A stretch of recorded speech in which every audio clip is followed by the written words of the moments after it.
it as well, but that's it. That's exactly it.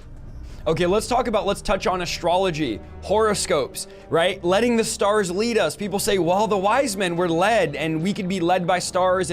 But let's just make it clear and touch on this, Everett. Astrology is demonic. Is it not tied to sorcerers, magicians? Is it a cult? Yeah. These things are demonic, and people in the church, lots of Christians see nothing wrong with, hey, I'm a Cancer. I'm Cancer. What? Why are you saying that? Do you guys know how bad Cancer is? You know, we use these things. I'm Leo, I'm this, and what are you, and what am I? And we see nothing wrong with it. Completely wrong. Yep. You might think you're some introvert taking some personality test, thinking you're very introverted. Well, when you took that, you could have just been going through a depressive time in your life. You could have been going through a bad period of your life, and now you're identifying as if you need to always recharge, or that's why you're shy, and you could actually have cowardice. You could actually have things that you need to overcome and fear. And yes, some people are more not as social than others, but the astrology, the horoscopes don't tell you that.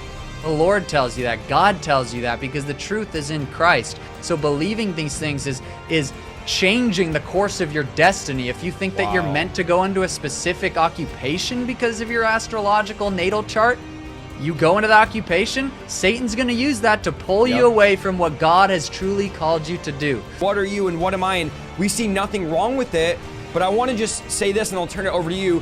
And this is where I think the confusion comes. Astrology and astronomy are different, right? Astrology is considered a pseudoscience, which is the study of the sun, the moon, the stars, and the planets, and an attempt to predict future events or the way that the universe influences our everyday life or events. Astronomy is the legitimate science where people study the stars in the universe and God's creation, right? We know these things. You know, David said, who am I that you're mindful? David said, when I look at the stars and the moon and the galaxies, and then like I look at me and I'm so little, and Lord, you're mindful of me?